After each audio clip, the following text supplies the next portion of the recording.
नमस्कार, good morning everyone. मेरा नाम रवि गुप्ता है और मैं सीईओ एंड फाउंडर हूं इलेट्स टेक्नोमीडिया प्राइवेट लिमिटेड का। इलेट्स एक संस्था है जो 17 साल पुरानी संस्था है, जिसका उद्देश्य देश में और विदेश में नॉलेज और इनोवेशन का प्रसार करना है।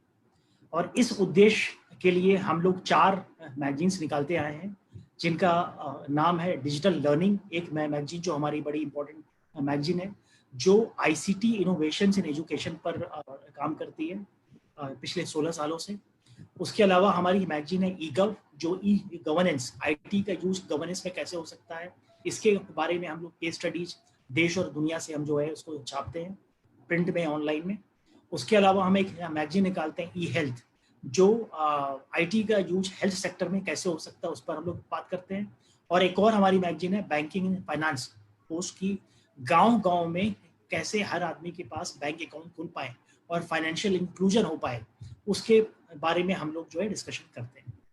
और आज इसी कॉन्टेक्स्ट में आज हमारे साथ एक बहुत ही महत्वपूर्ण व्यक्ति आज हमारे साथ जुड़े हुए हैं, जिनके साथ आज हमारी चर्चा है भारत की जो स्कूली शिक्षा है उसके बारे में।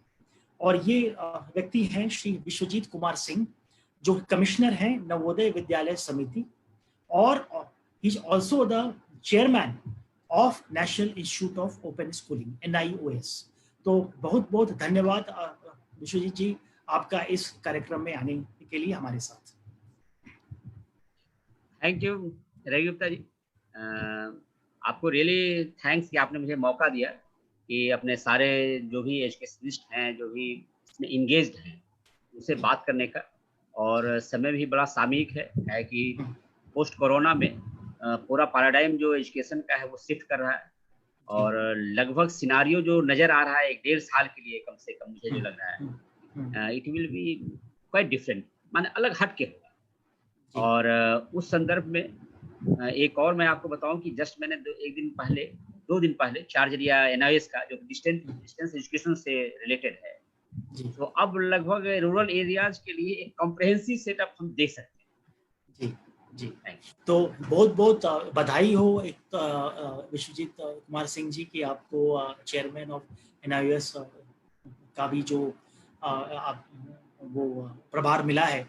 और हमें लगता है कि आप चूंकि जो ग्रामीण इलाके में जो शिक्षा है उसमें NIOS का और नवोदय विद्यालय समिति दोनों का बहुत ही प्रमुख स्थान है भारत में, तो उसी पर हमारी चर्चा है आज। तो पहले हम लोग शुरू करते हैं कि अगर हमें बताएं कि जो ये नवोदय विद्यालय है, इनका इतिहास क्या है, ये क्यों बने, कैसे बने और कैसे इनका विकास हुआ पिछले सालों में, के बारे में बताएं। ये good morning to all viewers also. Navodaya Vidyalaya की स्थापना जो है 1985 में हुई, बड़े छोटे से 2 मॉडल स्कूल के रूप में, एक अमरावती में और एक झज्जर में। और इसके स्थापना के पीछे कारण था कि गांव के जो बच्चे थे, जो टैलेंटेड हैं, जो गिफ्टेड हैं, उनको कहीं ना कहीं एक मौका नहीं मिल पा रहा था कि कैसे वो जीवन में आगे बढ़े, कैसे अच्छी शिक्षा लें और अच्छे से आगे बढ़े। इसी संदर्भ में 1985 में ये कोशिश की कि क्यों नहीं रूरल एरिया के जो बच्चे हैं, गांव के जो बच्चे हैं, जो अच्छे पढ़ने लिखने में हैं, जो गिफ्टेड हैं, उनको सिलेक्ट करके अच्छी वातावरण दिया जाए, अच्छा एकेडमिक एनवायरनमेंट, अच्छा होलिस्टिक डेवलपमेंट का एनवायरनमेंट दिया जाए, और ताकि वो एक अच्छे सिटीजन बने और अच्छा अपने गांव के लिए, अपने शहर के लिए, अपने देश के लिए कर पाए। उसी संदर्भ में समझे, उसी कॉन्टेक्स्ट में इसकी स्थापना हुई। आज के डेट में ये विद्यालय 2 से बढ़कर 661 हो चुका है, जिसमें कि 645 ऑपरेशनल चल रहे हैं, और लगभग 572 स्कूलों में परमानेंट साइट्स पर हैं और बड़े अच्छे इंफ्रास्ट्रक्चर दे रहे हैं। माने शायद बहुत कम ऐसे स्कूल हैं सरकारी क्षेत्र में जो इतनी अच्छी इंफ्रास्ट्रक्चर देते हैं, जिसके कारण बच्चों का होलिस्टिक डेवलपमेंट जो कहते हैं आपको, उनका खेलने कूदने का, उनके पर्सनालिटी डेवलपमेंट का, उनका मेंटल एबिलिटी बढ़ाने का सारी फैसिलिटी दी जाती है।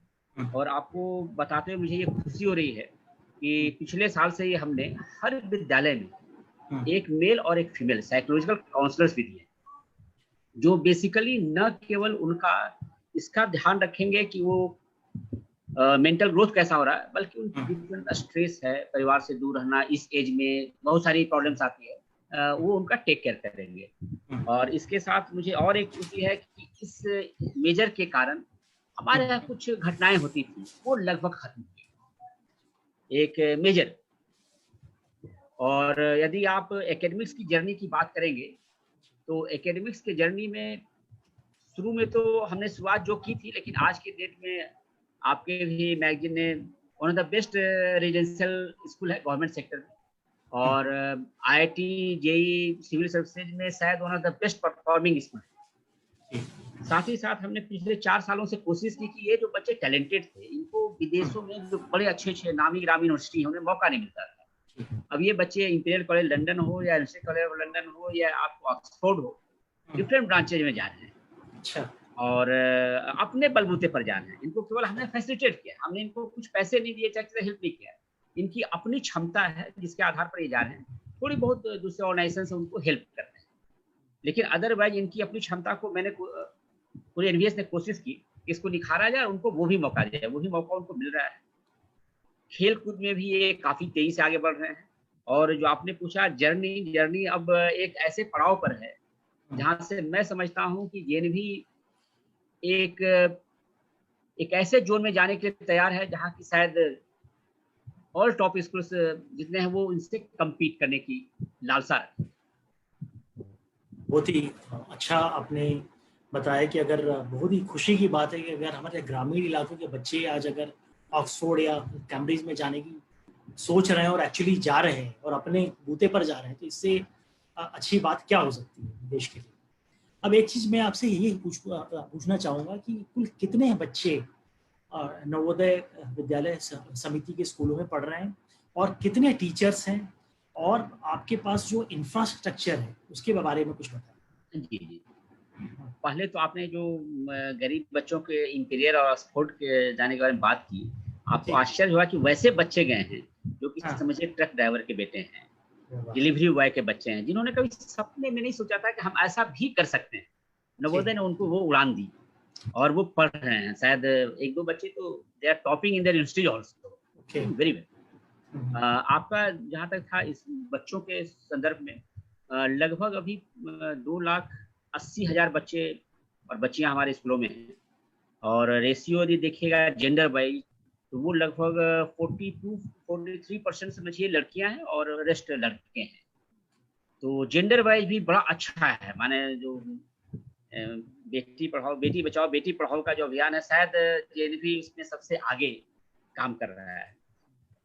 साथ ही साथ सोशल सेक्टर के रूप में एक उन बच्चों को जो अंडर प्रिविलेज्ड हैं, जो सोशल डिस्क्रिमिनेशन है, SC ST डिजेबल्ड बच्चे, इनको भी काफी तरजीह है। और लगभग 41% 44% SC के बच्चे, SC ST के बच्चे ऑलरेडी इन स्कूलों में पढ़ रहे हैं और जिंदगी के विभिन्न क्षेत्रों में उन्होंने गजब चमत्कार किए हैं।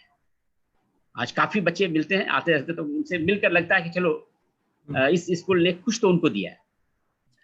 टीचरों का जहाँ तक सवाल है, तो लगभग हर स्कूलों में लगभग 30 के समझ से 26 से 30 के बीच में टीचर्स होते हैं, principal, vice principal, PGT, TGT, और उसके अलावा मिसलेनियस टीचर जैसे म्यूजिक टीचर हो गए, PET मेल, PET फीमेल हो गए।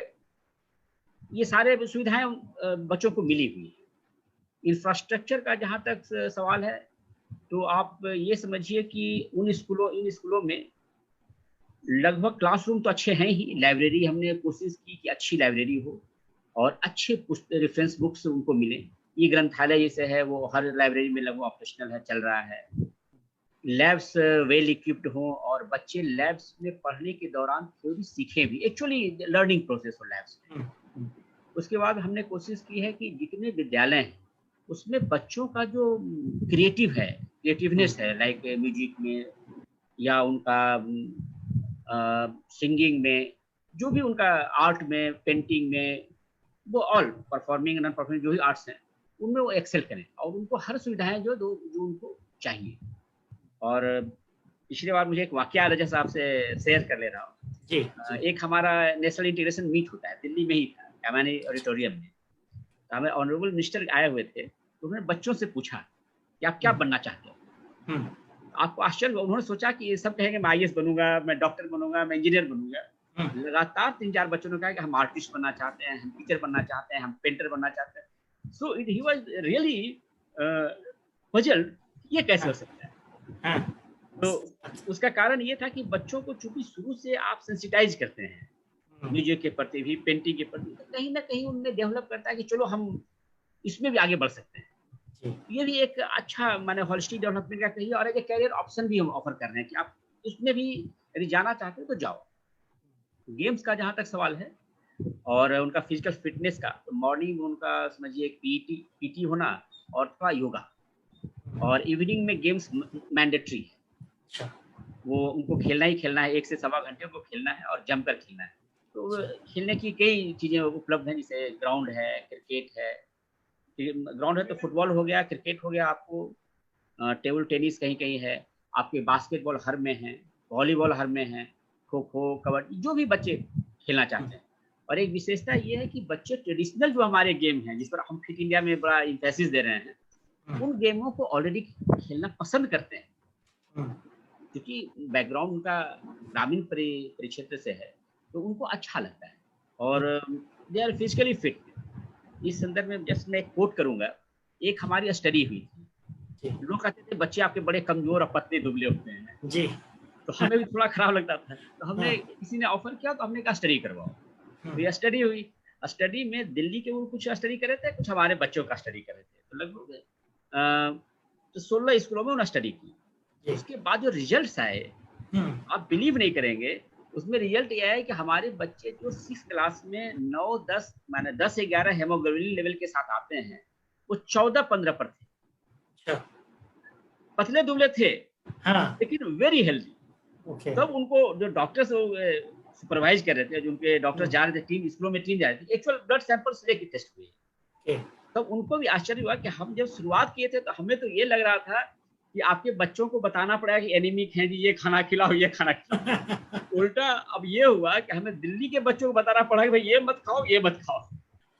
तो दैट वे, क्योंकि वो देश वहाँ का जो खान पान का तरीका है, फ्रेश वेजिटेबल्स, फ्रेश फ्रूट्स, सब चीजें लगभग अपने मिल जाती हैं आसानी से फ्रेश। तो उनकी, और उसके बाद फिजिकल काफी वर्क करते हैं, वर्कआउट करते हैं, they are very robust health. मोटे नहीं होंगे आप, हमारे बच्चे लगभग जेएनवी के बच्चे मोटे नहीं दिखेंगे, लेकिन हेल्दी होंगे। एक बहुत बड़ी, इसलिए मैं मेंशन कर रहा हूँ कि ये बहुत बड़ा कंसर्न है आज के डेट में जी, कि बच्चों को फिजिकली फिट कैसे रखें। इनफैक्ट चाइल्ड ओबेसिटी एक मेजर इशू है मेट्रोज में। हाँ, बच्चों का मोटापा जो है बहुत जी जी जी कंसर्न है, मेजर कंसर्न है। तो उस कंसर्न से हमारे बच्चे बचे हुए हैं, और पेरेंट्स भी कम से कम इस मामले में कंसर्न नहीं है। हेल्थ का जहाँ तक सवाल है, हेल्थ का भी हम लोग प्रॉपर टेक केयर करते हैं, और बजाते उनका हेल्थ चार्ट एक बना होता है, हेल्थ एक बुकलेट टाइप का है, जिसमें उनके हर समझिए एक स्टाफ नर्स है, रेगुलरली उसको मॉनिटर करती है, हर चीज मेंटेन रहता है। कोई डिजीज हुई तो कब हुई, किस फ्रिक्वेंसी पर, कौन सा दवा दिया गया, और एक डॉक्टर्स या गवर्नमेंट जो हॉस्पिटल्स हैं, उनके एक डॉक्टर सप्ताह में 2 से 3 दिन विजिट करते हैं। तो हेल्थ के संदर्भ में भी टेक केयर, मैंने अच्छा टेक केयर करते हैं, उनको कोई दिक्कत इस तरह का नहीं है कि कोई परेशानी हो, हम टेक केयर हम देख ना पाए। एक मैं आपसे जिक्र करना चाहूँगा कि इन बच्चों में एक ही चीज़ पहले थी कि थोड़ी सी कॉन्फिडेंस की कमी थी, मैंने जो देखा 4 साल 4.5 साल पहले, क्योंकि वो ग्रामीण एरिया से आए। हाँ, जी जी, क्योंकि ग्रामीण क्षेत्र से हैं, तो कहीं ना कहीं किसी फंक्शन में आए, बोलना हो तो थोड़ा they feel very uncomfortable. somehow I took a causal कि नहीं, इनको धीरे धीरे कंफर्टेबल बनाना है, जो थोड़ी इंग्लिश अच्छी आनी चाहिए, थोड़ा लैंग्वेज पर कंट्रोल, थोड़ा इटिकेट्स समझ में आनी चाहिए।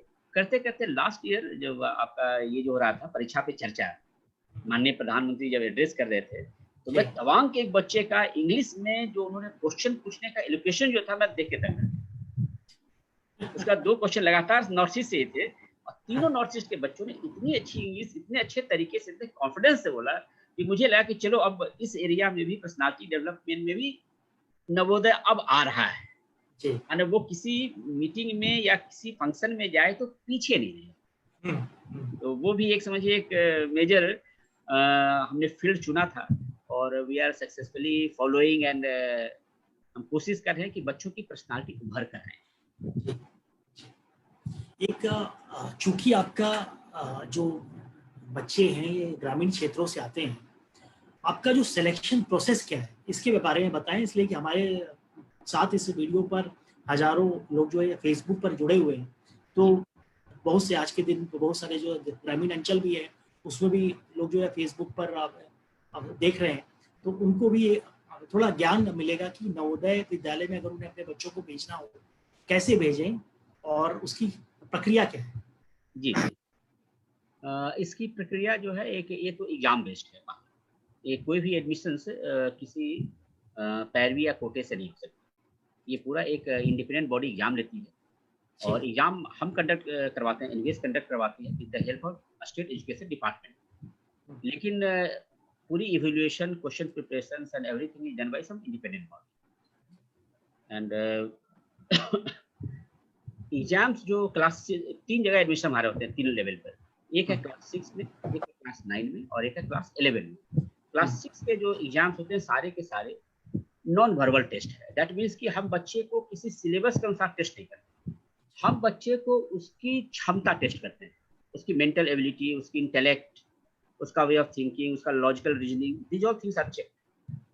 ताकि जो बच्चे हमारे पास हैं उनका हमको इससे मतलब नहीं को पढ़कर क्या आ रहा है, हमको ये मतलब कि उसकी कैपेसिटी क्या है, पोटेंशियल क्या है।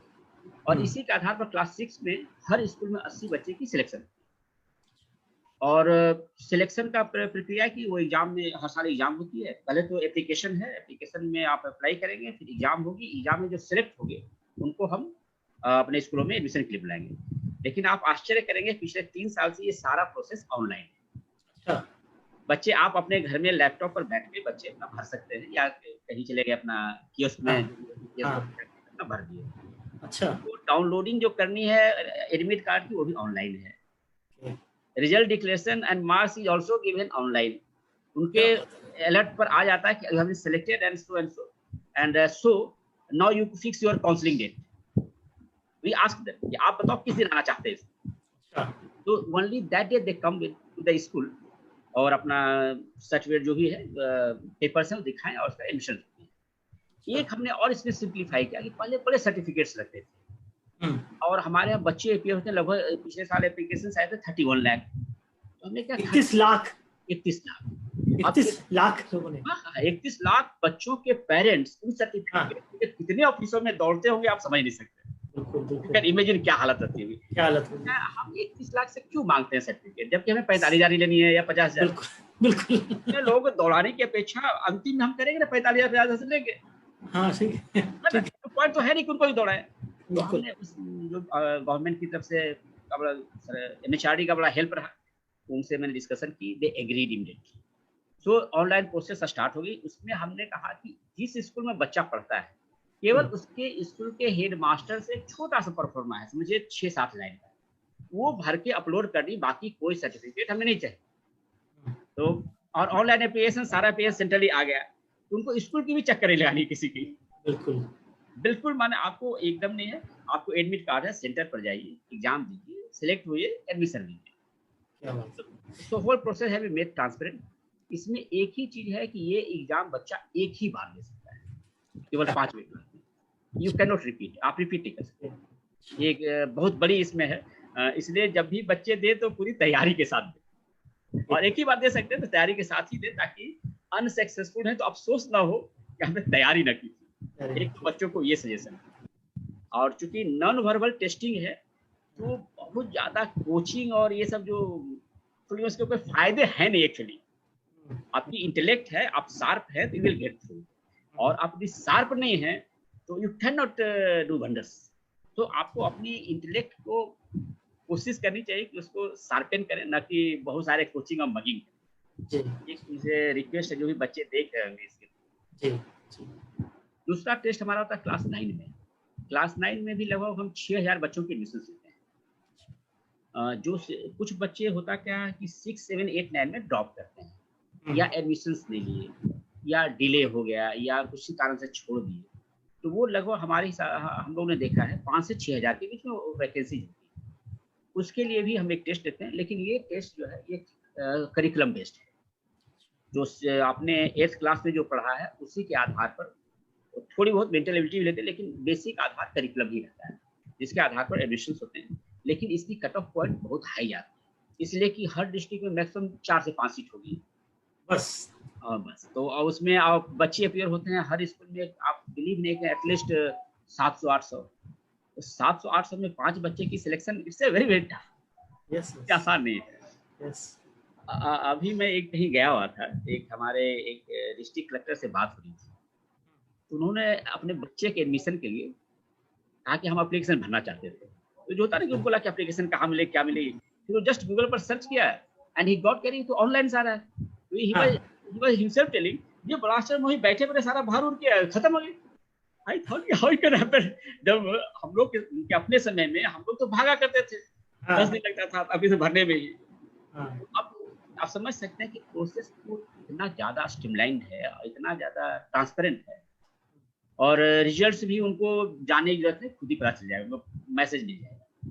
तो we have already done in class 11 third जो लेवल में जो एडमिशंस होते हैं वो बेसिकली अभी तक होते थे बोर्ड क्लास के। इस साल से हम लोग कोशिश कर रहे थे कि टेस्ट लेंगे, क्योंकि पोस्ट कोविड में कर पाएंगे कि नहीं, हो सकता है we will remain with the earlier system of the on the basis of the result of the board. दिक्कत ये आती है कि डिफरेंट बोर्ड्स के रिजल्ट डिफरेंट होते हैं, it's very difficult to harmonise.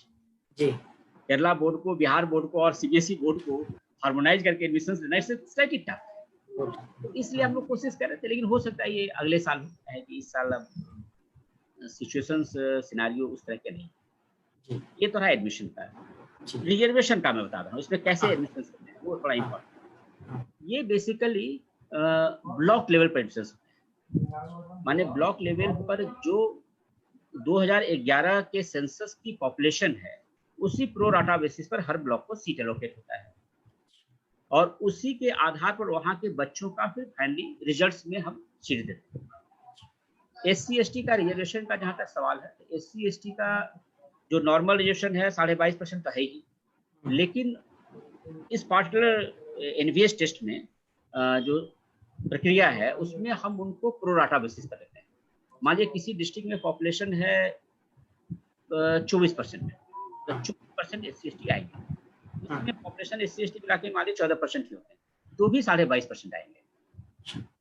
इसलिए इन जनरल आप देखिएगा कि जो बताया कि 44% SC/ST इसीलिए है कि उनको 22.5% तो मिलेगा ही, लेकिन बियॉन्ड उनको ये भी मिलेगा, क्योंकि गांव के स्कूल थे और पर्पस था कि उनको एक तरजीह दी जाए ताकि वो भी उभर पाए, वो भी मेन स्ट्रीम में आए। ये काफी अच्छा काम कर रहा है। ये आपने जो बताया कि पूरा सिस्टम ऑनलाइन कर दिया, और दूसरी जो आपने चीज बताई कि पहले 31 लाख लोग सर्टिफिकेट, जो छोटी सी आपने एक काम किया कि जो हर एक को सर्टिफिकेट लगाना होता था वो हटवा दिया कि भाई 45,000 को एडमिशन दे रहे तो सर्टिफिकेट बस वही लेके आए, बाकी को जरूरत क्या है।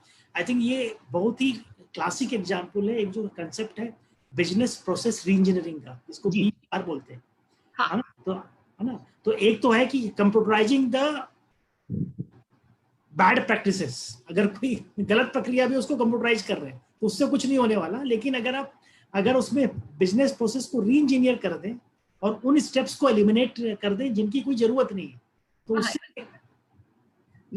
है ही यही हम लोग को बेसिकली ये कर पाए तो काफी पैसे की बचत होगी और लोगों की गजब सहूलियत होगी। बिल्कुल, जो तो आपने इतनी भलाई का काम किया कि बेचारे 31 लाख लोग और गाँवों में जाके चक्कर लगाना, सर्टिफिकेट लेना, मतलब कितने झंझट का काम है ये, तो आप समझ सकते हैं। डिस्ट्रिक्ट लेवल पर डिफरेंट सर्टिफिकेट और ब्लॉक लेवल पर लेना कितना टफ है वो तो हम लोग समझते हैं, लेकिन ये हमारा क्रेडिट नहीं है, गवर्नमेंट की समझे एज ए होल एम्फेसिस। जी हाँ, ये तो टीम एफर्ट है। तो IT बेस्ड बनाओ, ट्रांसपेरेंट बनाओ, लोगों की सहूलियत के लिए बनाओ, उसका नतीजा है कि ये हम। अच्छा, एक चीज ये बताइए कि आपके जो स्कूलों में IT इंफ्रास्ट्रक्चर कैसा है, मतलब IT की पढ़ाई कैसी होती है, कंप्यूटर्स हैं, कनेक्टिविटी है, इंटरनेट है, इसके बारे में बताएं। IT के क्षेत्र में JNV काफी अग्रणी रहा, पहले भी 1993 से ही IT और कंप्यूटर एजुकेशन पर काफी जोर दिया गया। और इसीलिए हर स्कूलों में आप देखेंगे कि लगभग एक स्मार्ट लैब जिसमें कि समझिए 45 से 50 लैपटॉप या टैबलेट्स होते हैं, और एक नॉर्मल कंप्यूटर लैब जिसमें कि अगेन 40 से 50 कंप्यूटर डेस्कटॉप या लैपटॉप्स हैं। ये इंफ्रास्ट्रक्चर है। इसलिए एज ए होल कहिएगा तो 1:6 का रेशियो पड़ता है बच्चों को। हर 6 बच्चे पर एक लैपटॉप या टैबलेट अभी प्रेजेंट सिनेरियो में। और कनेक्टिविटी का जहाँ तक सवाल है उसमें थोड़ा हम लैग कर रहे हैं। सॉरी, इसीलिए हम बहुत अच्छा आईटी का यूज नहीं कर पा रहे। बिना कनेक्टिविटी को आप बहुत जी ज़्यादा हाँ। इम्प्लीमेंट नहीं कर सकते। नहीं कर सकते। मैं कोशिश कर रहा हूँ कि कनेक्टिविटी कम से कम 50 एमबीपीएस टू 100 एमबीपीएस हर स्कूलों को मिल जाए, ताकि ऑडियो वीडियो फ्लो जो है डाटा का वो रियल टाइम में तो एटलीस्ट फ्लो हो शुरू हो जाए। अभी के समय हम वो नहीं कर पा रहे हैं। माने एटलीस्ट 30% स्कूल हमारे हैं जो कि ऐसे एरियाज में है, नॉर्थ ईस्ट में है, अंडमान निकोबार, और जम्मू कश्मीर पहाड़ी क्षेत्र और जो है जहाँ की कनेक्टिविटी की मेजर प्रॉब्लम है। तो कंप्यूटर तो हैं, लैब्स हैं, सब हैं, लेकिन उसकी यूटिलिटी जो होनी चाहिए थी वो नहीं पाई। दूसरा चैलेंज हमारे पास जो सबसे ज़्यादा है वो है ह्यूमन रिसोर्स का। एक हमारे पास एफसीएसए है, वो वही कंप्यूटर समझिए बच्चों को पढ़ाता है 8th क्लास, फिर पीजीटी आईटी टेक ओवर। मैं समझता हूँ कि इसको हमें थोड़ा और स्ट्रेंथन करना पड़ेगा, ताकि चूंकि हुआ क्या है कि ऑफिस के भी बिजनेस प्रोसेस जो सब आईटी बेस्ड है। आप बिलीव नहीं करेंगे, हमारे यहाँ कोई भी अकाउंटिंग मैनुअल नहीं है, कंप्लीट आईटी बेस्ड है। जो भी मनी ट्रांसफर होते हैं सब पीएफएमएस पर है। आप कोई भी लेन देन करेंगे वो थ्रू बैंक्स या थ्रू आरटीजीएस या जो भी होगा, but it can not be manual. दूसरा टीचर की posting, transfer, recruitment, everything is IT based. So somehow we have to strengthen our IT processes in schools. आपको एक छोटा सा उदाहरण दूंगा। In case of teacher recruitment हमने पिछले 4 साल में लगभग 3500 रिक्रूटमेंट का प्रोसेस चलाया, 3000 कंप्लीट भी होगी, और हमें आज तक कंप्लेंट्स नहीं मिली। कारण ये कि पूरा हमने आईटी बेस्ड कर एप्लीकेशन लेंगे, एडमिट कार्ड इशू होगा, उसका एग्जाम हॉल में जाएंगे, कंप्यूटर बेस्ड एग्जामिनेशन है, उनको खुद उसी समय मिल जाए कितना नंबर आया, फिर भी उनका हम रिजल्ट पब्लिश करते हैं, पब्लिक डोमेन में डालते हैं 7 दिन के लिए। आप अपना रिजल्ट खुद देख, मैंने आंसर शीट देख लो, कमेंट्स करना है वो दे दो, कमेंट्स को लेके एक्सपर्ट कमेटी को देंगे, एक्सपर्ट कमेटी फिर उसको लेगी, माने डोमेन में लेगी, फिर उसको फाइनली रिजल्ट पब्लिश करेगी। तो जो कैंडिडेट अपीयर हो रहा उसके पास क्वेश्चन है, आंसर शीट है, ठीक है ना, क्वेश्चन भी उसके पास है, आंसर शीट भी है। इंटरव्यू यदि होगी तो उसके पहले हम कभी भी मार्क्स नहीं लेते, इस अल्फाबेटिकली अरेंज कि हमें अल्फाबेट में नाम मिल गया, हमें इंटरव्यू बोर्ड बुलाया, एंड उसके बाद again it will go to the agency जिसने एग्जाम कंडक्ट कराया, देन दे विल रिजल्ट। तो वो भी बायस्डनेस की इंटरव्यू में हम किसी को बायस्ड, ये भी संभव नहीं। The process using IT it has become very transparent, but problem वही है कि human resource at the school level or to some extent in RO and our offices require to be strengthened to some extent, उसको करना पड़ेगा।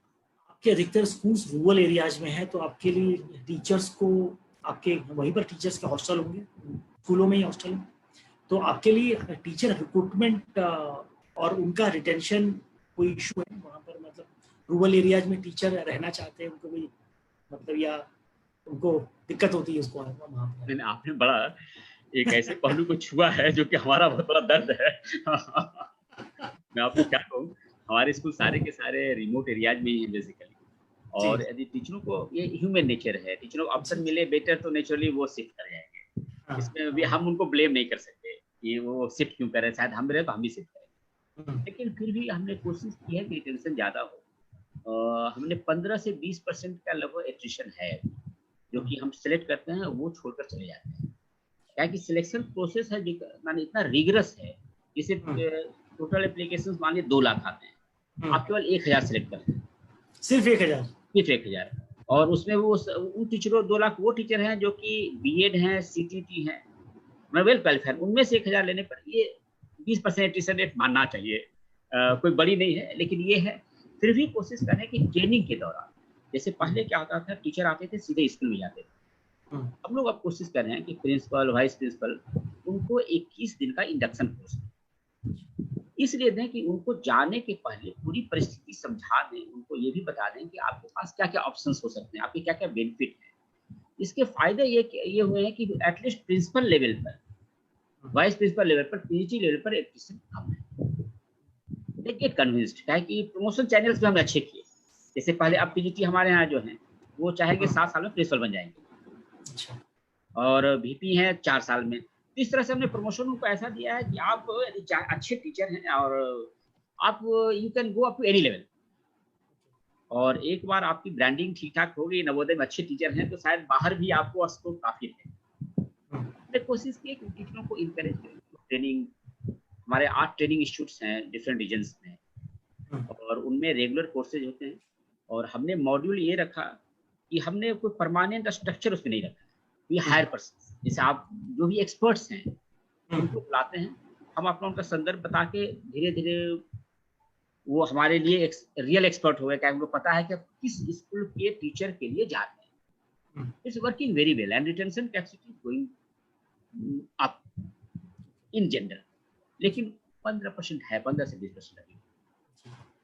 अच्छा, एक चीज और पूछना चाहूंगा, थोड़ा सा हटकर सवाल है, पर ये जो दर्शक है उनको भी कुछ इससे उनका ज्ञान बढ़ेगा कि नवोदय विद्यालय के जो कंसेप्ट और केंद्रीय विद्यालय के कंसेप्ट में क्या अंतर है, मतलब फंडामेंटली क्या अलग है इन दोनों।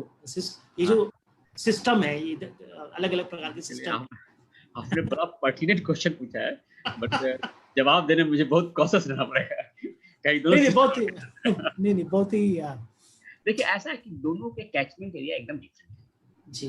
पहला, उनके catchment area basically central government employ, defence personnels और शहरी क्षेत्र के लोग हैं। हम लोग के केस में, एनवीएस के केस में, आप पिछले बार जो सिलेक्शन हुई उसमें 93% बच्चे रूरल एरिया से आए, जबकि 25% सीट हम खुला रखते हैं, जिसमें कि रूरल अर्बन कोई भी आ सकता है। अच्छा। लेकिन रूरल एरिया के बच्चों ने उनको मात दी। अच्छा। और 93% बच्चे रूरल एरिया से आए। तो हमारा तो मैं इसलिए कोट कर रहा हूँ कि हमारा कैचमेंट एरिया एकदम अलग है। हम बेसिकली गाँव में सर्च करते हैं कि कौन बच्चा अच्छा है जो कि हम आगे बढ़ा सकते हैं। और दूसरा है कि टोटली टेस्ट बेस्ड है। हमने कभी भी कोई किसी अदर प्रोसेस से एडमिशंस नहीं किया, किसी तरह का कोई प्रोसेस नहीं। ये तो हुआ एडमिशंस के। दूसरा, जहाँ तक टीचिंग लर्निंग का प्रोसेस है, तो हम लोग की सिस्टम थोड़ी गुरुकुल टाइप की है। माना आप समझ सकते हैं कि बच्चे टीचर सब कैंपस में ही रह रहे हैं। तो कई, आप बिलीव नहीं करेंगे, हमारे स्कूल तो 5 बजे खुल जाते सुबह में। आप कभी महसूस कर सकते हैं कि क्लास 11th के, 12th के और 10th के बच्चे सुबह 5 बजे टीचर पढ़ा रहे हैं। अच्छा। टीचर हैं डेडिकेटेड। टीचर इतने डेडिकेटेड हैं कि वो सुबह 5 बजे उठ के कहेंगे, अब बच्चे ऐसा करते हैं कि आज सवा घंटा पीटी के पहले पढ़ ही लेते हैं। कुछ टीचर जिनको है शौक, वो शाम में अपना जब 7 बजे, तो 7, साढ़े 6, 7 बजे अपना गया हॉस्टल में, बच्चों के साथ बैठ के उनको पढ़ा रहे हैं, देख रहे हैं क्या कर रहे हो, नहीं कर रहे हो। तो हम लोग के क्लास ट्रांजेक्शन का या इसका माहौल जो कहिए वो बहुत डिफरेंट है। वो फॉर्मल से हट के गुरुकुल टाइप का कहिए कि टीचर बच्चों को एक 1 to 1 जानते हैं। उनको बताने की जरूरत नहीं कि ये श्याम है और ये है, उनके पूरा कैरेक्टर जानते हैं, वो बच्चा कैसे है, उसको कहाँ पर कमजोरी होगी, उसको कहाँ हमें हेल्प आउट करना है। तो हमारे पढ़ाने का स्टाइल जो है और पढ़ाने का क्लास ट्रांजेक्शन का भी एकदम अलग है, और इसीलिए रिजल्ट्स अच्छे होते हैं। आप बिलीव नहीं करेंगे कि हमारा class average in class 10th it is around 78% class average. My no student get less than 78%. In case of class 12th it is around 75%. कितना आपने बताया? 75%. तो you can understand कि कितनी मेहनत वो करते होंगे हर बच्चे को। जैसे होता है ना कि मान लीजिए 4 बच्चे बहुत अच्छे निकल गए, बाकी बच्चे ऐसा नहीं, सारे बच्चे कहीं ना कहीं ठीक ठाक निकलते हैं।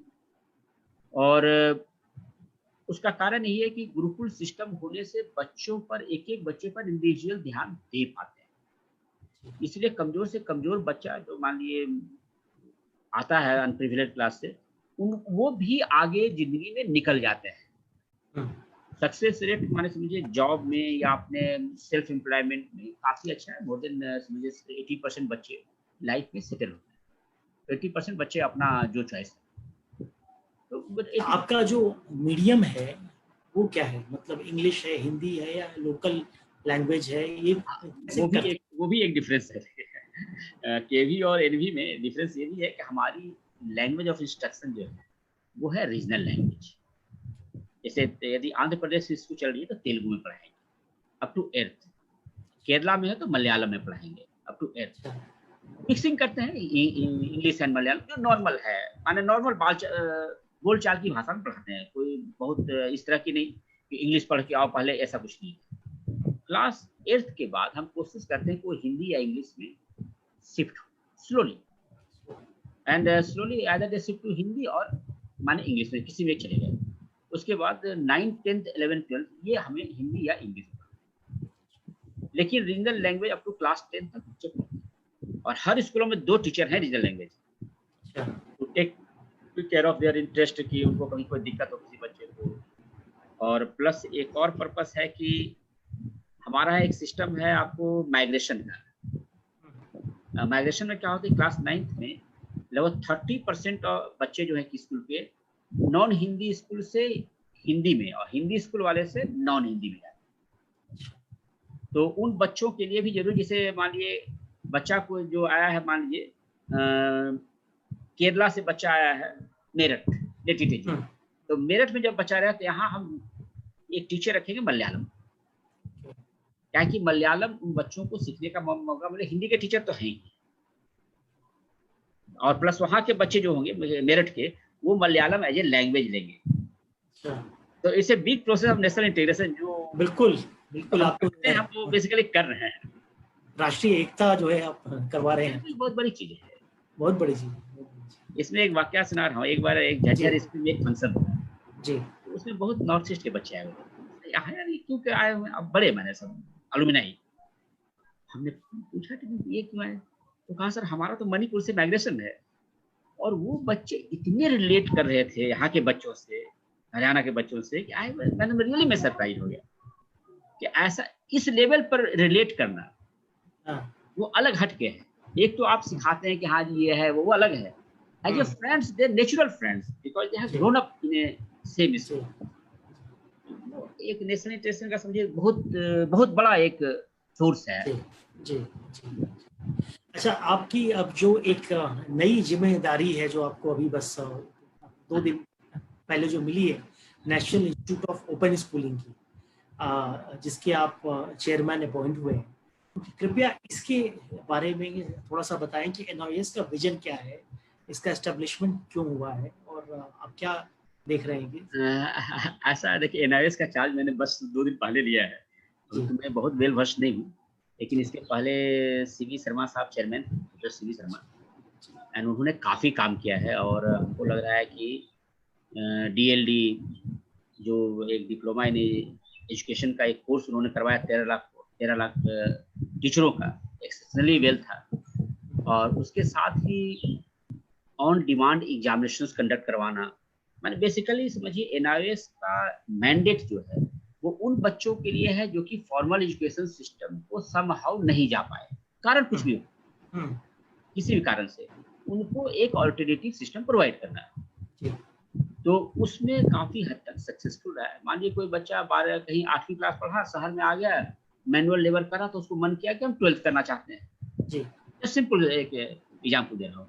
तो उसके लिए हमारा स्कूल ऑप्शन हो नहीं सकता है, हम अटेंडेंस मांगेंगे कि आप कब से कब आए।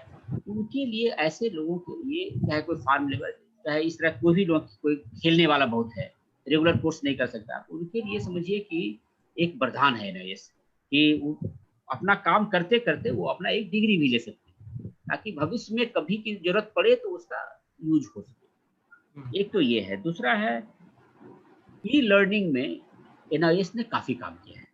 जो अब हम लोग को इस सिनारियो में जो कोशिश कर रहे हैं कि ई-लर्निंग हो, ये उसमें ऑलरेडी उनके पास काफी मटेरियल्स बने हुए हैं। ई कंटेंट हम समझते हैं कि उसकी अब यूज, जो एक्चुअल यूज का समय अब आया है, जब सारे लोग कंटेंट का सर्च कर रहे हैं कि कैसे करें। तो मैं समझता हूँ कि NIS will be one of the big source. ये थर्ड है, इसमें मैंने जो देखा, इनका अपना एकेडमिक्स का जो काम करने का तरीका है वो भी काफ़ी फ्लेक्सिबल है। उनका करिकुलम प्रिपरेशन, एग्जामिनेशन कंडक्ट करना और बच्चों को करिकुलम देना, it's quite flexible and in the present scenario, in post-COVID scenario, they will be doing very well. Sir आपसे मैं ये पूछना चाहूँगा, कुछ क्वेश्चंस हैं और अगर आप इजाज़त दें तो कुछ लोग जो सवाल आपकी जो स्क्रीन है उस पर भी आप जो देख सकते हैं, तो उसमें से जो कुछ रिलेवेंट क्वेश्चंस हैं आप उनसे उठा सकते हैं और you may want to answer it. आपके बॉटम ऑफ द स्क्रीन पर देखिए एक Q&A का ऑप्शन है, Q&A बटन है, question and answer. Question answer session कहाँ पर है ये? एक नीचे आप स्क्रीन के नीचे में Q&A बटन है, है ना, उसको आप क्लिक करिए। हाँ तो कुछ आप यहाँ से जो रेलेवेंट सवाल है आप उसको देख सकते हैं।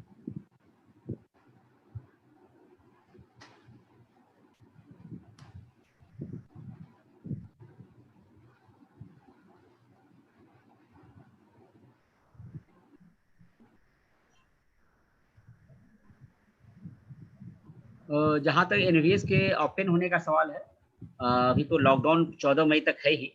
हम लोग सिचुएशन को एसेस कर रहे हैं और कोशिश करेंगे कि इसका जल्द से जल्द कोई टाइम टेबल बन जाए, लेकिन मोस्ट प्रोबेबली जून के फर्स्ट वीक में हम कोशिश करेंगे कि स्कूल बच्चों के लिए हमारे एनवीएस खुल जाए।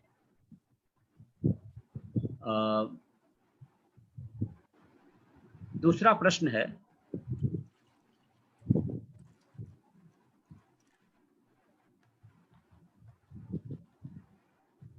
Exams and evaluation work would be perform during the lockdown period.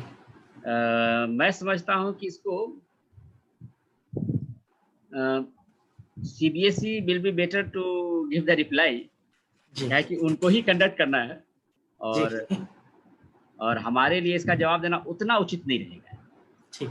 लेकिन फिर भी एग्जाम इवैल्यूएशन में जैसे हमारे यहाँ जो एकेडमिक सेशंस थे, हमने क्या किया है कि जो 23 तारीख को लॉकडाउन हुई थी, तो 7 डेज को हमने यूटिलाइज किया। जो हमारे टीचर्स रह गए थे, 31 तक खुला हुआ था, 31 मार्च तक, उन्होंने काफी 23 से इवैल्यूएशंस किए और हमारे रिजल्ट 31 को पब्लिश हो गए सारे नॉन बोर्ड क्लास।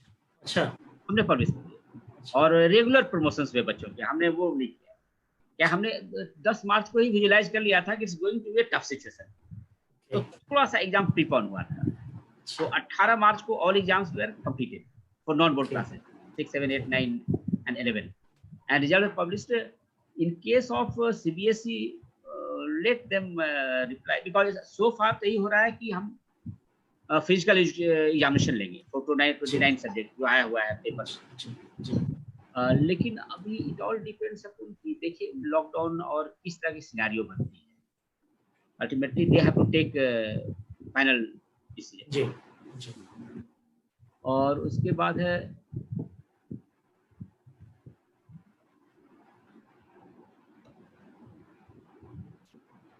जेएनवी, जो टीचर और प्रिंसिपल्स हमारे इससे रिलेटेड जुड़े हुए हैं, उनको मैं एश्योर करना चाहता हूं कि हम लोग पूरा ध्यान रखेंगे कि आप जितने दिन स्टैंडर्ड रहे अपने स्कूलों में, इंस्पाइट ऑफ वैकेशन, आपको हम कॉम्पनसेटरी कुछ न कुछ लीव देने की कोशिश करेंगे ताकि आपकी लाइफ भी स्मूथली चल पाए।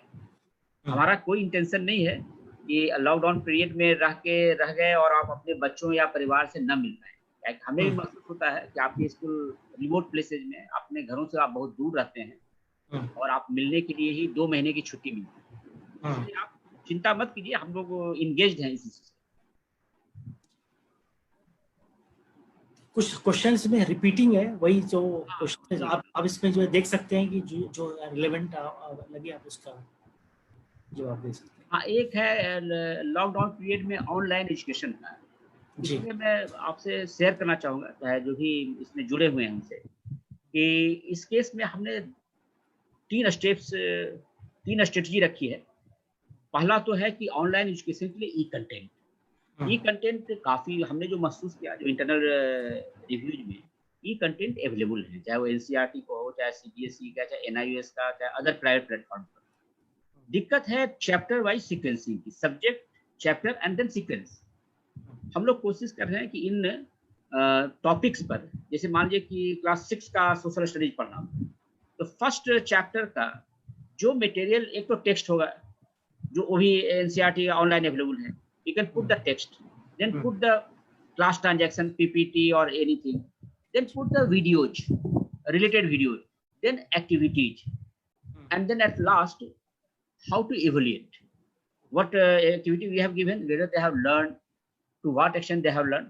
So we are engaged in that in the first process. Second is that we are always also engaged with the NIS, wherein our teachers, KVS teachers, Army Public School teacher, and other teachers are regularly teaching through Swayam Prabha.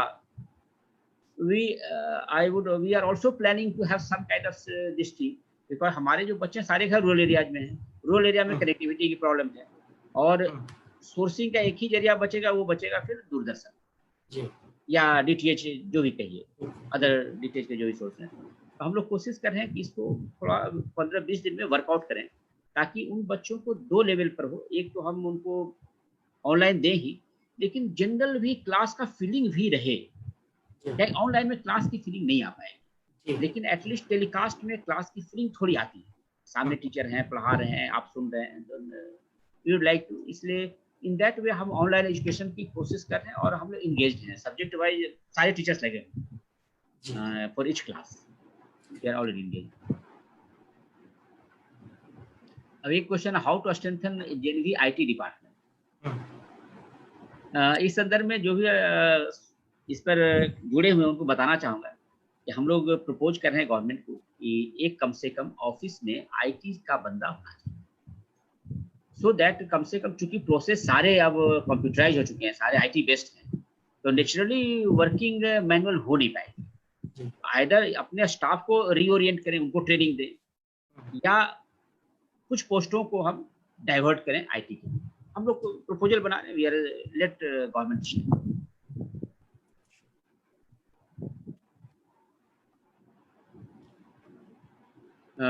How children motivated to go and play during exams and before?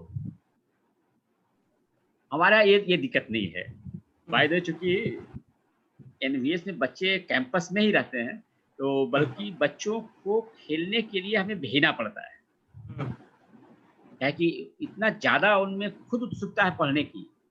ये हमारी problem नहीं कि खेलता ज्यादा, हमारी problem ये है कि खेलता नहीं है। एग्जाम टाइम, तो so we prefer you should go and play.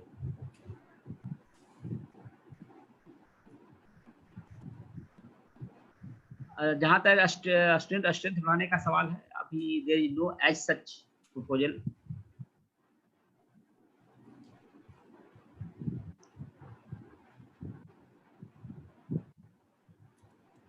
Lockdown period के बाद, जहाँ तक जैसे ही ये खत्म होगा और हमारे इस वैकेशन के बाद स्कूल खुलेंगे, हम लोग सोच रहे हैं स्कूल स्टैगर्ड वे में खुलने का। स्टैगर्ड वे मीन्स कि सबसे पहले हम कोशिश करेंगे क्लास 10, 11, 12, जो कि हमारे स्ट्रेटेजिकली लोकेटेड क्लासेज हैं, जिनकी इमीडिएटली फंक्शन में जानी है, रियल लाइफ में जानी है, तो हम कोशिश करेंगे कि, या सिलेक्शन ऑफ स्ट्रीम करनी है, उनको हम स्कूल में बुलाएं फिजिकली, और उनको, चूंकि हमारे यहाँ 560 के डॉर्मेटरीज हैं, 560 बेड्स हैं जिनमें कि बच्चे रहते हैं, और ये सब मिलाकर 300 होते हैं। तो इनको यदि हाफ हम बुलाएंगे, तो इन बच्चों को हम आराम से सोशल डिस्टेंसिंग मेंटेन करते हुए अलाउ कर सकते हैं। क्लासेज भी इतने बच्चों के लिए अरेंज हो सकती है। We are already planning, we have made a committee, recommendation भी आ गई, उसको अभी हमने पब्लिक डोमेन में डाला, टीचरों को कंसल्ट करने के लिए, आप भी देख लो, और सेशन देना है। एंड जो क्लास 6, 7, 8, 9 है, we are planning, we have not got approval from the government कि उनको हम online education up to at least October, till situation become normal to some extent. But these 2 proposals are under consideration, and then it will go to our governing body, and then ministry, and then whatever we sanction we get, we will do. हम करेंगे।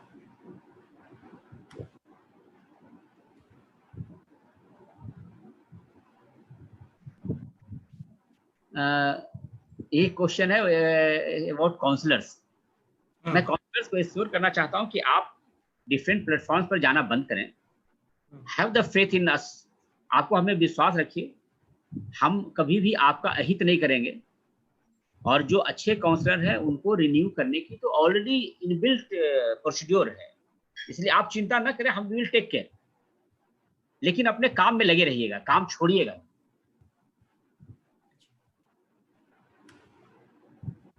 साला दर्पण एक हमारा school system MIS system है, साला दर्पण। Lockdown के दौरान ही हम इसको कंप्लीट कर सकते हैं। मैं आपको एश्योर करना, जो हमसे कनेक्टेड हैं, कि लॉकडाउन पीरियड में आपके पास IT के अलावा कोई काम करने की ज्यादा क्षमता नहीं है, आप कर नहीं पाएंगे। बेटर है कि हम IT के काम को कम से कम कंप्लीट कर लें। इसलिए जो भी इससे जुड़े हुए हैं, टीचर, प्रिंसिपल, VP और काउंसलर, आपसे एक मेरा रिक्वेस्ट है, please get involve in that, so that after opening of the schools, साला दर्पण is in full swing. I think it is a unique MIS system working for the whole country.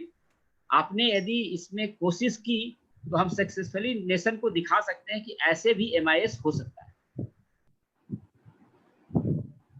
High speed connectivity का जहां तक सवाल है, हम work कर रहे हैं, इसकी टेंडर हो गई है। Let's wait for some time, God bless, we will be successful.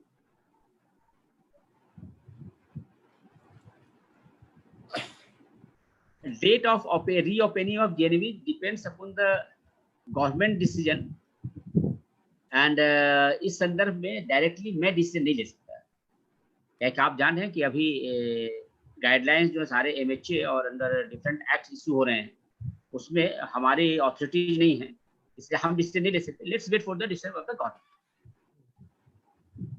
But certainly it will be better for you.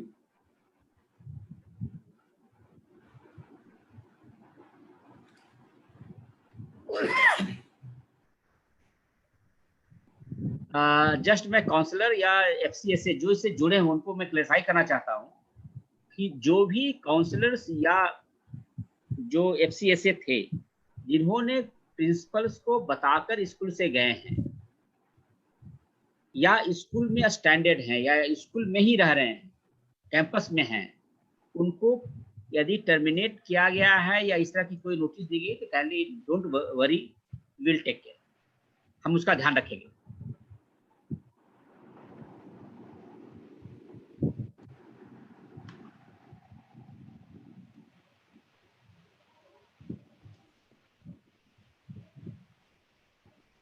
ठीक है सर, आई थिंक ऑलमोस्ट आपने ऑल क्वेश्चंस का जवाब जो है दे दिया है, ऑल हैव आंसर। और एक बात आ रही है कि जो रूरल एरियाज में जो स्टूडेंट्स होंगे, कनेक्टिविटी का इशू की बात आ रही है कि अगर वो ऑनलाइन क्लासेस होते हैं तो वहाँ पर रूरल एरियाज में कनेक्टिविटी का चैलेंज है, तो कैसे वो ऑनलाइन क्लासेस कर पाएंगे, इसके बारे में बात कर रहे हैं कुछ। रूरल एरिया में चैलेंज कनेक्टिविटी की है, लेकिन हम लोग एक कोशिश चल रहा है, एक अभी अप्रूवल्स तो नहीं मिली है, लेकिन हम कोशिश कर रहे हैं कि ऐप बेस्ड बनाएं जिसमें कि एक सर्टेन जो डाटा उनको चाहिए हम प्रोवाइड करें थ्रू सम एनी प्लेयर जो भी हैं इसमें इंटरनेट में, मोबाइल में, एंड उसके थ्रू उनको प्री लोडेड टैबलेट्स दें और थोड़ा डाटा उनको दिया जाए ताकि हमारे स्कूल की कनेक्टिविटी जो हमने कहा टेंडर हुआ यदि कंप्लीट हो गई तो शायद ये online process will be very continuous process और अच्छा चलेगा, क्योंकि ई कंटेंट के प्रोसेस डेवलपमेंट तो हम लोग बिग वे में लगे हुए, सारे टीचर्स भी लगे। जी। अच्छा, एक सवाल हमारा है कि ये जो नवोदय स्कूल आज के दिन जो 5000 के आसपास हैं, क्या इनको और बढ़ाने की क्या कोई प्लान है, और स्कूल बनाए जाए, कोई ऐसा प्लान है? मैं समझा नहीं, फिर से रिपीट करें। जो आपके नंबर ऑफ स्कूल्स हैं ऑल ओवर इंडिया, तो उन स्कूलों की संख्या बढ़ाने के बारे में कोई डिस्कशन हो रहा है?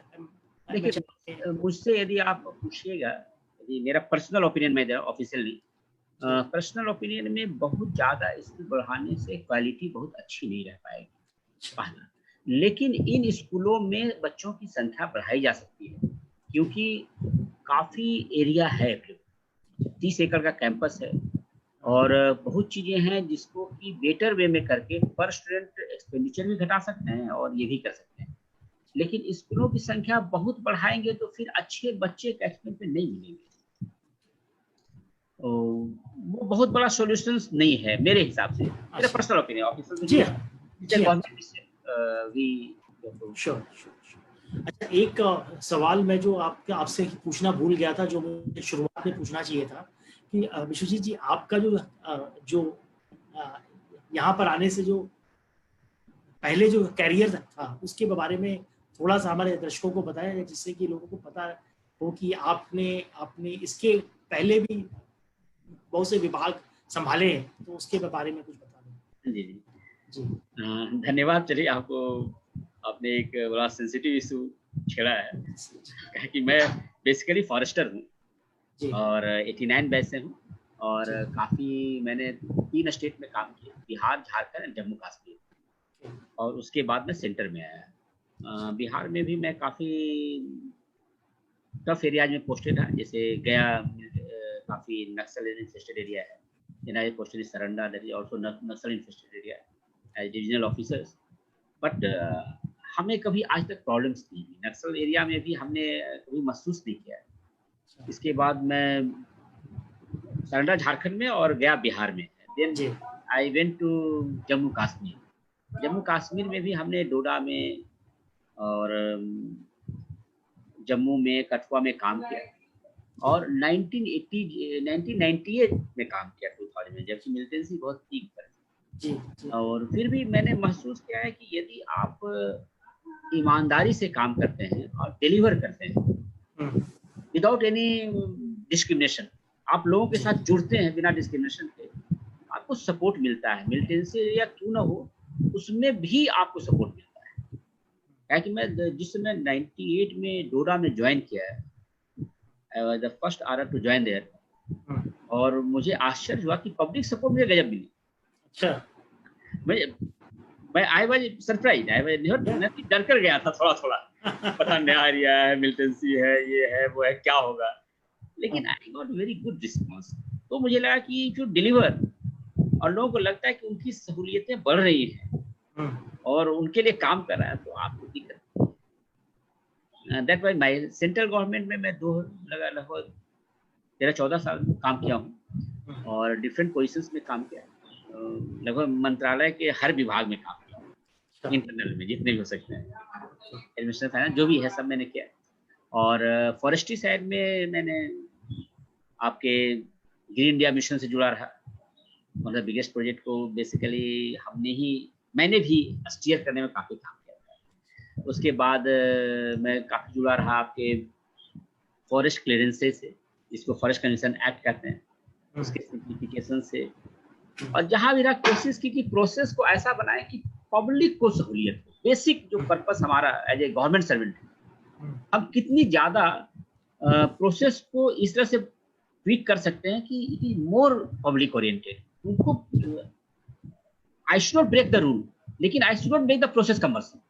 यस, हम रूल तोड़ने नहीं कह रहे हैं, लेकिन प्रोसेस को ऐसा बनाए कि लोगों को सहूलियत हो, उनको जाने में, उस प्रोसेस फॉलो करने में डर न लगे। हमारी दिक्कत क्या है, हम तो पहले ही डर जाते हैं प्रोसेस तो बाद में आता है। ये हमारा थोड़ा सा छोटा सा मैंने आपको बताया। और बीच में मैंने फिर एक मास्टर्स किया public policy and management, institute of social science से, नीदरलैंड से, द हेग से। प्लस मैं फिजिक्स का स्टूडेंट रहा हूँ और wanted to be nuclear physicist, but somehow landed in forestry and then landed in education, school education. Great, fantastic. It's a very serious time. Yes. Particularly working for the rural talented students, really serious. तो विश्वजीत जी, बहुत ही ज़्यादा interesting ये conversation था। आपके साथ बात करके इतना कुछ जानने को मिला, सीखने को मिला कि नवोदय विद्यालयों में क्या क्या इनोवेशंस हो रहे हैं। ये मेरे लिए बहुत ही इंटरेस्टिंग था और मैं समझता हूँ कि जो हमारी ऑडियंस थी उसके लिए बहुत ही इंटरेस्टिंग रहा होगा। और आपको बहुत बहुत बधाई कि आप इस नेटवर्क ऑफ स्कूल को इतने इसमें इनोवेशंस कर रहे हैं, ऑनलाइन सिस्टम्स ला रहे हैं, बिजनेस प्रोसेस को री इंजीनियर कर रहे हैं और उसको सिटीजन सेंट्रिक और स्टूडेंट सेंट्रिक और टीचर सेंट्रिक बना रहे हैं कि वो उनको जो है दिक्कतें कम हो। तो बहुत बहुत बधाई हम सबकी ओर से फ्रॉम इलेट्स की, और बहुत बहुत साधुवाद की पात्र हैं आप कि आप इतने एंथुजियाज्म, इंटरेस्ट और मोटिवेशन से इस चैलेंज को आपने लिया है, और आपको जो नई जो जिम्मेदारी जो आपको मिली है NIOS की, हमें उम्मीद है कि उसमें भी बहुत से इनोवेशंस आपकी ओर से होंगे, और जिसके बारे में एक बार फिर से हम लोग आपसे जो है 6 महीने बाद बैठेंगे आपके साथ और एक बार जो है चर्चा करेंगे ऐसे कि NIOS में क्या क्या और कर रहे हैं आप। तो इसी के साथ मैं जितने ऑडियंस है यहाँ पर उनका बहुत बहुत धन्यवाद देना चाहूँगा। और अब मेरी रिक्वेस्ट है कि जो इतना अच्छा काम जो नवोदय विद्यालय समिति में हो रहा है, इसको और भी अधिक लोगों तक पहुंचाया जाए, लोगों को मालूम हो कि इतने अच्छे कार्य हो रहे हैं हमारे ग्रामीण इलाकों में स्कूली शिक्षा के अंतर्गत। और आपसे रिक्वेस्ट है कि इस वीडियो को अधिक से अधिक जो है फेसबुक पर जो है शेयर करें। और विश्वजीत जी, हम लोग का जो एफर्ट है, जो लोग इलेट्स में हम लोग ये एफर्ट कर रहे हैं कि जो सरकार की जो अच्छे प्रयास है उसको हम जनता तक ले आए, इसके बारे में आपका क्या विचार है, ये बताएं। नहीं, आपके मैगजीन का मैं रेगुलर सब्सक्राइबर भी हूँ, और मैंने देखा है कि कम से कम आप एक सहज तरीके से एजुकेशन में हो रहे डेवलपमेंट को प्रेजेंट कर पाते हैं और ग्रेडिंग अच्छी खासी करते हैं। मैं ये भी देखा कि किसी चीज को आगे बढ़ाना हो तो ग्रेडिंग बहुत जरूरी है। आप अच्छे किए अच्छे तभी तो आगे बढ़ेगा। तो इट्स ए ब्रिलियंट। टेक्नोलॉजी के यूज में भी मैं देखता हूँ आपकी काफी इनोवेटिव चीजें आती रहती है, and I use to follow. In fact कई चीजों को करने के पीछे आपकी मैगजीन भी है, जो कि कई बार मैं ऐसे लीजर टाइम में मेरे ऑफिस पढ़ा रहता है, अक्सर लंच के समय उड़ता रहता हूँ जी। और उसके लिए इसको आप जारी रखिए और कोशिश कीजिए कि थोड़ा सा, मेरा एक सजेशन है जी हाँ, प्लीज गवर्नमेंट स्कूल को थोड़ा सा और लाइए, क्या कि पब्लिक प्राइवेट की जब तक कंपटीशन नहीं आएगी एजुकेशन में ना, तब तक वो दोनों एक्सेल नहीं कर पाएंगे। मैं फैक्ट बता रहा हूँ आपको, जैसे दिल्ली का हमारा स्कूल है, मान लीजिए, तो दिल्ली के स्कूल में जो रिजल्ट्स हैं वो फार बेटर है कि प्राइवेट स्कूल से। तो वो चीज को थोड़ा सा आपको लाना पड़ेगा। इससे क्या होगा कि प्राइवेट स्कूल और ऊपर जाएंगे। It's a positive competition. Yes. So we will our quality of education will improve like anything. It's not government versus private. It's not like that. Yes. Yes. ये बेसिकली है कि हम इस पूरे सिस्टम को कैसे और ऊपर खींचे, वो उसके लिए थोड़ा सा। और 1 मिनट आपसे समय लूंगा इसमें। और जो हमारे NIOS के और NVS के जो भी टीचर, प्रिंसिपल और जो भी ऑफिसर्स इन्वॉल्व हैं, खास करके उनको लॉकडाउन के संदर्भ में एश्योर करना चाहता हूँ कि वैकेशंस के बाद स्कूल खुलने का जो भी डेट होगा वो ऐसा होगा कि आपको सहूलियत रहेगी। आपको हम किसी तरह से हम चाहते हैं कि कम से कम 30 to 40 डेज आपको रेस्ट मिले। हमारी पूरी कोशिश होगी और इस संदर्भ में हम काम कर रहे हैं। जो कॉन्ट्रैक्चुअल थे 10 महीने के था, उनको हम किसी तरह से निकालने की कोशिश नहीं कर रहे हैं। जो हमारा नॉर्मली 10 मिनट फिर 10 मिनट लगते हैं, इसलिए वो प्रोसेस को हम ट्वीक नहीं करेंगे, आपको हम टर्मिनेट नहीं करेंगे, आपको हम बाहर नहीं कर रहे हैं। इसलिए रेस्ट एश्योर्ड कि जो भी होगा बहुत अच्छा होगा और कोई खतरे की चीज नहीं है। थैंक यू धन्यवाद बहुत बहुत विश्वजीत जी, और आप हमारे और नमस्कार टू यू एंड नमस्कार to all the audience for being here and thank you so much. नमस्ते।